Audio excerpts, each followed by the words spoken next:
Fabienne. Avec Guillaume Daré, avec Guy Birenbaum aussi, et notre invité, ministre des Familles, de l'Enfance et des Droits de la Femme. Bonjour, Laurence Rossignol. C'est le débat du jour. Une proposition de loi va être examinée tout à l'heure à l'Assemblée nationale.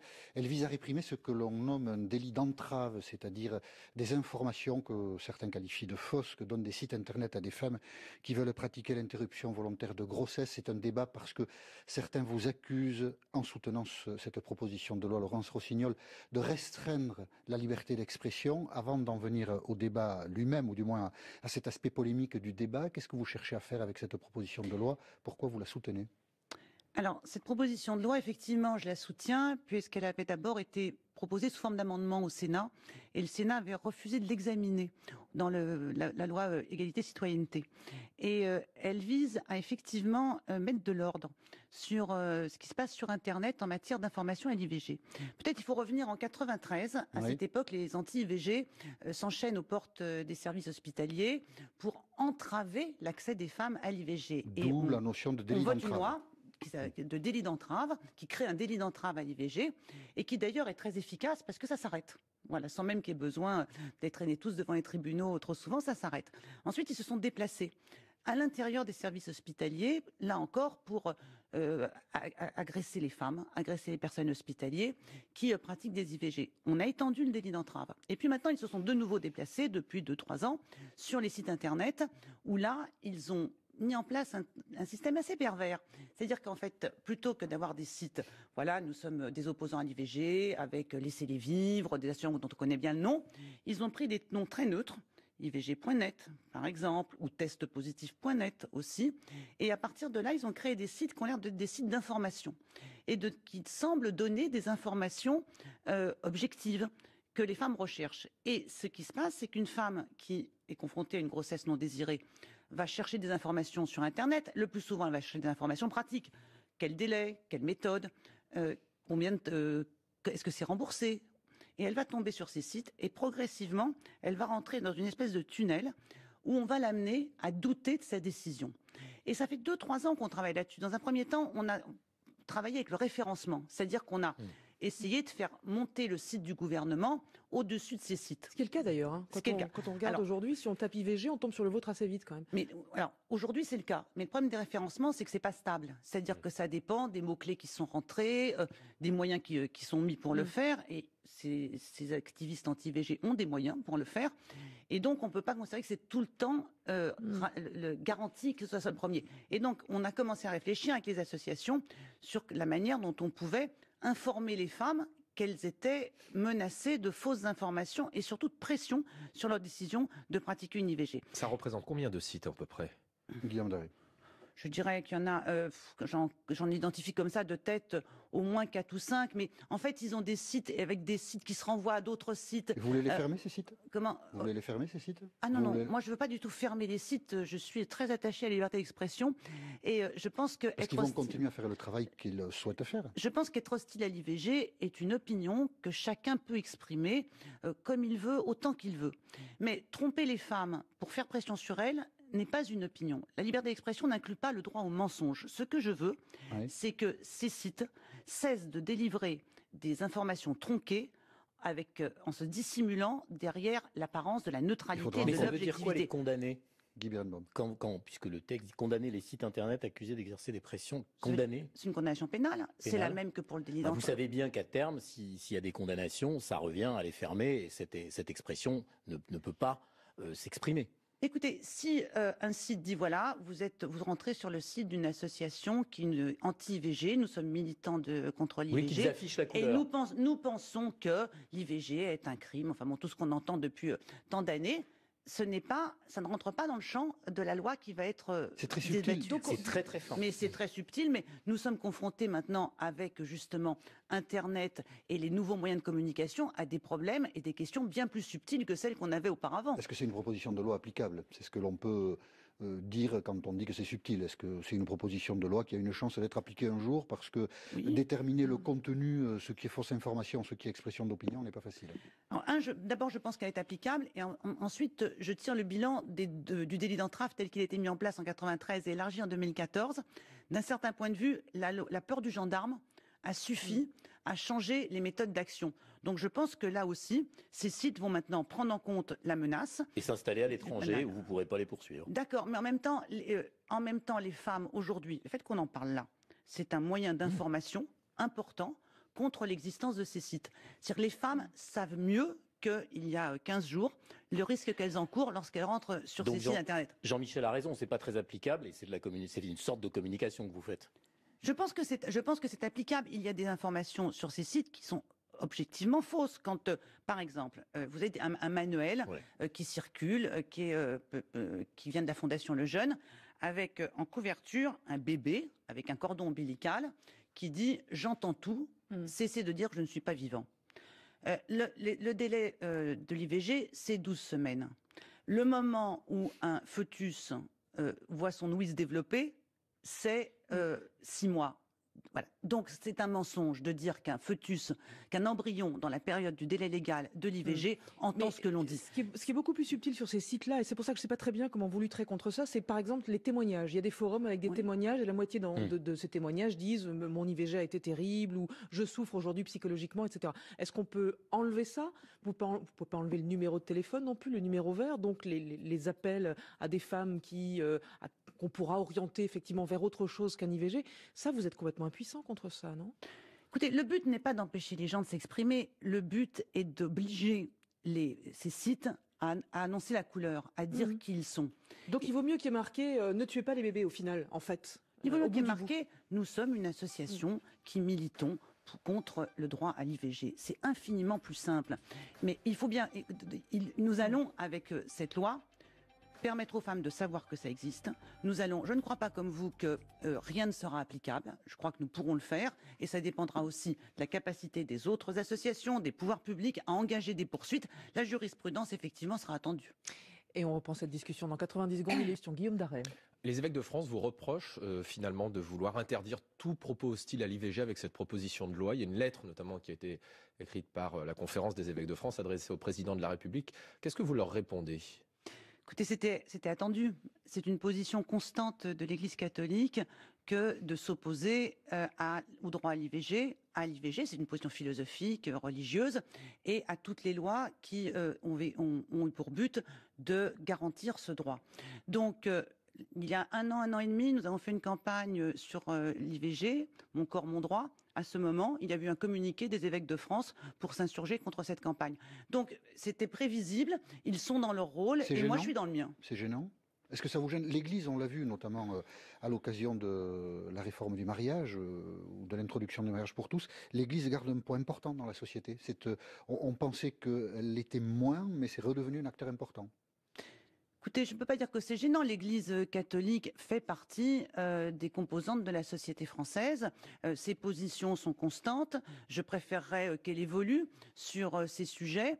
Elle est moins présente dans l'influence politique en France que dans d'autres pays. Je pense par exemple en Pologne ou en Amérique latine, où sur les questions d'avortement, elle a un rôle extrêmement important dans les pays où l'avortement reste et demeure interdit, clandestin, où là l'Église catholique dit la loi collective. En France, elle exprime sa position, elle dit ce qu'elle pense. Pour autant, la loi est votée dans les règles de la laïcité. C'est-à-dire que nous discutons, moi je dialogue avec des représentants de l'Église catholique sur ces sujets. Nous savons qu'il y a entre nous quelque chose. Le dialogue est correct avec l'Église aujourd'hui. Le dialogue est correct, vous semble correct avec l'Église aujourd'hui. Oui, je crois qu'il y a un dialogue correct. Moi, je respecte les positions de l'Église catholique. Je les combats, en particulier sur les droits des femmes et sur l'avortement. Pour autant, il peut m'arriver sur certains sujets d'avancer ensemble. Et puis surtout, j'ai un dialogue parce que c'est important de prendre en compte les différentes composantes de la société française pour construire non pas des compromis, il n'y a pas de compromis sur l'avortement. Il y a ceux qui sont hostiles, le demeurent. Mais de construire aussi un vivre ensemble sur ces sujets. L'IVG s'est invité à la surprise générale du débat de la primaire dans le débat de la primaire des Républicains par l'intermédiaire de François Fillon qui a explicité une position qui est assez particulière. On écoute François Fillon. Moi, philosophiquement et compte tenu de ma foi personnelle... De la position de François Fillon, à titre personnel, il est opposé, mais il dit « jamais je ne toucherai à cette loi ». En fait, je suis plus inquiète de ce qu'il a dit dans la dernière semaine. À un moment donné, il a dit sur l'IVG, il a affirmé avoir voté tous les textes qui ont permis la mise en œuvre de la loi Veil. Et il a dit, on ne peut pas me soupçonner, c'est un procès d'intention qui m'est fait, j'ai voté tous les textes. Quand j'ai entendu ça, j'étais assez surprise. Vous Et en avez fait, il a vérifié menti. Oui. Il a menti. C'est-à-dire Il a menti depuis la loi de 76, et François Fillon est quand même député depuis 80, donc on a un recul pour identifier ses positions. On a du recul. Il y a eu plusieurs textes importants. Le remboursement de l'IVG en 2002, et puis la loi de 2010, avant il y a eu sur les mineurs, permettant à une mineure de venir accompagner d'un adulte quand elle ne peut pas prévenir ses parents. Et puis la loi sur les délais. Il n'a voté aucun de ces textes. Il a voté contre ou il les a pas votés? Alors, pour certains, il a voté contre. Pour d'autres, il était absent. Mais il n'en a voté aucun. Il n'en a voté aucun. Donc, il ne peut pas dire j'ai voté tous les textes. C'est pas possible de Comme dire son ça. groupe, où il s'est singularisé par rapport à son groupe, parce qu'on sait qu'à l'Assemblée, il y a des phénomènes de groupe. Voilà. Le groupe dit on ne votera pas tel texte et personne ne le vote. Par exemple, 2002, le remboursement. Il a voté contre. C'était la loi. C'était la loi Roudy. C'est ça, donc du temps de Lionel Jospin, il n'était pas Non, encore. du temps. Il n'était pas encore Premier Ah non, ministre. vous m'avez dit François Fillon. 2002. Oui, 2002. Non. Vous avez dit le 2002. remboursement, c'est 82. C'est la pardon. loi Roudy de 82. 82. Et après, c'est la loi 2001, Martine Aubry. La semaine dernière, vous l'avez qualifié, je cite, de candidat le plus réac. Est-ce que Oui. vous n'êtes pas en train de vous fabriquer un nouvel épouvantail à gauche avec François Fillon? Écoutez, j'observe qui ont été ses soutiens. Sens commun. Ça fait un moment que la Manif pour tous, effectivement, avait élu François Fillon comme étant le candidat le plus proche de ses positions. Et sur les sujets de société, qu'il s'agisse de la famille, qu'il s'agisse de l'IVG, qu'il s'agisse de l'adoption, il a des positions extrêmement réactionnaires. Et je pense que les positions de François Fillon correspondent probablement aujourd'hui à l'épicentre de la droite, mais ne correspondent pas à l'épicentre de la société française. Je pense que la société française est collectivement beaucoup moins passéiste, beaucoup moins conservatrice que ne l'est aujourd'hui le candidat de la droite. Ça veut dire que vous ne pourriez pas voter pour lui, par exemple, dans un second tour d'élection présidentielle? François Fillon, Marine Le Pen, vous votez pour qui? Écoutez, on a joué à cette question-là. Vous votez pour François Fillon On a ou joué pas à cette question-là. C'est pas un jeu. Non, pas un jeu. c'est une question à laquelle on a joué, je le dis, pendant des semaines et des semaines, avec est-ce que vous allez voter pour Nicolas Sarkozy contre Marine Le Pen? Est-ce que vous préféreriez voter pour Alain Donc Juppé? vous ne choisiriez pas entre François Fillon et Marine Le Pen? Au bout du compte. Pour vous, c'est la même chose? Au bout du compte, aucune des hypothèses sur lesquelles on nous a demandé de nous prononcer ne s'est produite. C'en est encore une troisième. La campagne n'est pas commencée. Et moi, je n'ai qu'un objectif, c'est la présence de la gauche au deuxième tour de l'élection Alors, qui va assurer présidentielle. cette présence de la gauche? François Hollande, c'est le mieux placé d'après vous? François Hollande est président de la République. Ça ne nous a pas échappé. Voilà, s'il souhaite C'est une être info. candidat, Est-ce que vous il le sera souhaitez, vous? candidat. C'est ça ma question. Moi, je suis membre de ce gouvernement depuis 2014. Depuis 2014, j'agis. Je Non. travaille, Oui, mais c'est j'agis pas et la je question. travaille, j'agis et je travaille Est-ce que vous souhaitez pour que le François président de la Hollande soit candidat? République, j'agis et je travaille pour Ouais. que le président de la République puisse être candidat S'il le en décide. 2017, s'il le décide. Et il serait Voilà. temps qu'il le décide, non? Eh bien, comme il nous l'a redit hier, il a son calendrier. Son calendrier, Qu'est-ce c'est dans les qu'il vous a 15 dit jours. Ah oui, Qu'est-ce qu'il vous vous a dit? racontez-nous Conseil un des peu? ministres. Mais il a dit, j'ai un calendrier. Il a rappelé qu'il avait un calendrier et il se tiendra à son Moi aussi, j'ai un calendrier. Moi, je calendrier. suis pas. Il vous a pas donné de mon date? portefeuille. Mais puisqu'on est le c'est-à-dire, 1er décembre on avec a le tous un calendrier, mais c'est quoi le calendrier? Jusqu'au 15, quoi. Voilà, il n'a pas donné d'éléments nouveaux C'est son sur calendrier ce de l'Avent, calendrier. alors, mais C'est le sien. Et- Voilà. Puisque vous étiez témoin, alors peut-être vous ne répondrez pas à cette question, mais ça a agacé le Premier ministre d'entendre le président de la République dire « j'ai mon calendrier ». Le Premier ministre ne montre jamais de signe d'agacement en Conseil des Ah bah si. ministres. Ah, En Conseil des Ah, ministres, pardon. je n'ai jamais vu en Conseil des ministres, tout le monde est concentré Mais sur parce le que Conseil. dans le journal du dimanche, dans son interview, il avait l'air un peu agacé quand même, non? Je sais pas, moi j'aurais pas dit qu'il était agacé. Je pense qu'il a dit et redit. En fait, il y a eu beaucoup de commentaires sur cette interview au journal du dimanche, mais le Premier ministre n'a pas dit grand-chose de plus que ce qu'il dit déjà depuis un moment, c'est-à-dire que il est prêt au cas où. Non. Voilà. Non, il dit S'il pas ça. s'il avait dit ça, il n'y aurait pas eu de Non, problème. il n'a pas dit ça. Mais Il a dit « chacun se déterminera en conscience et moi je suis prêt ». Sous-entendu, je peux y aller moi aussi. C'était ça Il a le dit ça. sous-entendu.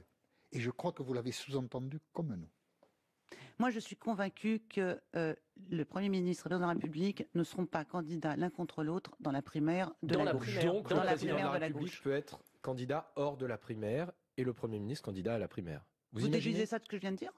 Pardon? Non, Vous c'est une Non, question. c'est une Franck. question. Non, je trouve qu'il est difficile aujourd'hui de contourner la primaire. Nous en avons besoin de cette primaire par ailleurs. Nous en avons besoin parce que on peut discuter sur positions respectives du président de la République, du Premier ministre. Mais aujourd'hui, nous avons en France une situation nouvelle avec le candidat de la droite qui a été choisi dimanche dernier. On n'est plus dans cette espèce d'alternance où on peut, en fin de compte, on se dit bon, c'est les autres, ils vont gouverner, c'est pas comme nous, mais il y a un socle commun. Aujourd'hui, on a un candidat qui est à l'écart de ce socle commun, qui cible la sécurité sociale, c'est-à-dire vraiment l'héritage qui construit la France depuis la libération, qui est extrêmement offensif contre les protections collectives, qui est un vrai candidat libéral et réactionnaire. Pour la gauche, c'est une situation nouvelle. Et la gauche, on y vient dans 90 secondes, si vous le voulez bien, il est 8h50. Voici Victor Maté. Dernière partie de l'émission politique de France Info avec Laurence Rossignol. Ce matin, Jean-Michel Apathy, question. Pour être clair, vous souhaitez que le président de la République passe par la primaire? Je pense qu'une belle campagne avec le président de la République, c'est une campagne qui passe par un grand rassemblement, d'abord dans la primaire. Mais je souhaite que tout le monde passe par la primaire. Oui, mais ça c'est un vœu pieux. Voilà. Jean-Luc Mélenchon, que vous connaissez mieux que nous, ne passera jamais par la primaire. Donc voilà, c'est un vœu pieux. Alors, ni M. Macron. Comme ça. Ils ont tort. Ils ont tort, et ils ont tort pas simplement dans leur stratégie individuelle, ils ont tort face à l'histoire et à l'échéance et à l'enjeu de 2017. Parce que vous disiez que la désignation de François Fillon créait une situation nouvelle, mais pas au point de permettre à François Hollande de dire, vu le candidat qui est maintenant celui des Républicains, je peux m'abstraire de l'obligation de passer par la primaire. Il n'y a pas de lien entre les deux. Non, je crois que il n'y a pas de lien entre le candidat de la droite et la primaire. Moi, je crois à la dynamique de la primaire. Je pense que d'ailleurs, on va être très observé. Et contrairement à certains esprits inquiets, je pense que la primaire de la gauche peut être une belle primaire. Parce qu'aujourd'hui, ce que je ressens, ce que j'entends, c'est une gauche qui prend la mesure du danger nouveau que représente le candidat de la droite aujourd'hui, de cette droite qui est une droite en fait revancharde, mais pas simplement revancharde à l'égard de la gauche, elle est revancharde à l'égard de ce qui est notre identité commune. Et justement, je l'évoquais il y a un instant, la protection sociale, le service public, les avancées de société. Vous aviez un épouvantail nommé Sarkozy, vous venez de trouver un autre épouvantail nommé Fillon. Mais vous savez, ça c'est comme ça que la gauche peut se faire élire en permanence, c'est-à-dire coucou l'épouvantail. Votez pour moi. La gauche a incontestablement un sujet de rassemblement aujourd'hui autour d'un projet commun. Là, toutes les gauches sur la planète, en Europe, aux États-Unis, partout, sont aujourd'hui perturbées par leur capacité à inventer un projet nouveau face au libéralisme et au populisme. La gauche française, elle n'est pas dans un pire état que la gauche allemande, britannique, espagnole ou américaine. Toutes les social-démocraties doivent aujourd'hui construire un nouveau projet. Et ces projets, ils se construiront avec Mélenchon et le Parti socialiste. Laurence Rossignol, vous savez que Jean-Luc Mélenchon peut se retrouver peut-être le premier candidat de la gauche dans l'élection présidentielle. Peut-être, on verra. Mais écoutez, c'est vos sondages qui vous disent ça? Non, c'est les affluences dans les meetings, il y a énormément de monde autour de Jean-Luc Mélenchon. C'est l'état des mouvements. Vu l'état du Parti Socialiste, on se dit que peut-être son candidat aura du mal à être en tête. Peut-être, mais aussi une campagne électorale, et la primaire de la droite l'a montré, ça change les choses. Au début de la primaire de la droite, Fillon est celui qui ne peut pas gagner. Et une campagne électorale, ça crée un effet politique. Mais ils sont tous ensemble dans la primaire de la droite, ça change tout. Aujourd'hui, ils sont tous ensemble, ils n'étaient pas tous ensemble. En tout cas, pour vous, si ce n'est pas François Hollande, c'est Manuel Valls, le candidat naturel de la gauche, de gouvernement. Bien sûr. Oui, je n'en vois pas d'autres. Je ne vois pas d'autres candidats pour représenter la gauche de gouvernement et donc pour représenter la gauche dans cette présidentielle que le président de la République et le Premier ministre, parce que le bilan de ce gouvernement est un bilan que nous pouvons revendiquer devant les Français. Et aujourd'hui, c'est d'ailleurs tout l'enjeu, c'est à la fois de restaurer ce bilan de nouveau et aussi de représenter un projet. Et Jean-Michel Apathy a raison, ça ne peut pas être qu'un projet contre la droite. J'ai souvent raison. Je vais un tout petit peu changer de sujet, si vous le voulez bien. Certaines associations, notamment la Manif pour tous, s'indignent depuis hier de la diffusion au cinéma du film d'animation Sausage Party. Alors, ce qui reproche à ce film, qui est interdit aux moins de 12 ans, pour l'expliquer, nous allons voir un petit extrait, et puis je vous expliquerai après ce qui... Cru, voire un peu chaud. C'est une saucisse qui est crue, visiblement. Ouais. Une partouze entre aliments est reprochée par la Manif pour tous. Qu'est-ce que vous répondez à cette injonction de la Manif pour tous qui reproche en tout cas la sortie de ce film et l'interdiction seulement au moins de 12 ans? C'était moins de 17 ans aux États-Unis. Tout à fait. Écoutez, j'ai découvert l'existence de ce film hier, justement parce que la Manif pour tous a alerté sur ce film. Je ne l'ai pas vu. Il faut aller le voir. Oui, enfin, je veux bien aller le voir, j'ai pas trop Vous le temps en l'avez ce vu, moment. Bah, j'ai pas encore vu, mais Voilà, vous on non peut plus, aller vous le l'avez voir pas encore ensemble, vu, si vous voulez. ça sort sorti hier. C'est sorti hier, allez le voir. Voilà. J'irai le voir. Je ne sais, écoutez, je trouve que la manif pour tous a tendance en ce moment à intervenir sur énormément de sujets. Il y a 8 jours, c'était, et parlons-en, c'est le 1er décembre, sur la campagne Absolument. sur la prévention contre le VIH, qui était une campagne qui était à destination des jeunes hommes qui ont des relations Alors, épisodiques. c'était pas seulement la manif pour tous, c'était certains maires des Républicains qui ont Voilà. demandé l'interdiction de Très- cette campagne dans leur ville, Voilà. notamment à Aulnay. Voilà, la manif pour tous intervient un peu sur tous les sujets de société. Je pense qu'il faut que chacun reprenne sa place. Et la manif pour tous n'a pas vocation à devenir le comité de censure à la fois du cinéma, des campagnes de prévention de la santé et de l'ensemble des activités de ce pays. Un Voilà, mot c'est pour des guillemets terminer d'arrêt sur d'intervention. Jacqueline Sauvage, qui a été condamnée à 10 ans de prison pour le meurtre de son mari, partiellement graciée par le président, qui a vu une nouvelle fois rejeter sa demande de libération conditionnelle la semaine dernière. Est-ce que ça vous semble normal ? J'aurais préféré que ce ne soit pas cette décision, mais pour autant, il est très difficile pour moi de commenter une deuxième décision du juge d'application des peines. Mais vous la puisqu'il y a une regrettez première. visiblement. Je peux pas. Voilà, votre question m'amène sur un des interdits Si vous de n'êtes- l'exécutif, c'est de commenter une décision de justice. Si vous n'étiez pas Mais ministre, j'agis. La semaine vous dernière, répondriez différemment. j'ai agi en faveur des femmes victimes de violences pour justement mobiliser la société, mobiliser tous les pouvoirs publics quand j'ai présenté le nouveau plan de lutte contre les violences faites aux femmes. Et effectivement, la décision qui a été prise concernant Jacqueline Sauvage dans la même séquence peut apparaître pour beaucoup de gens difficilement compréhensible, mais c'est un dossier judiciaire donc je ne connais pas tous les attendus. Merci Laurence Rossignol d'avoir accepté l'invitation de France Info. Et merci à tous.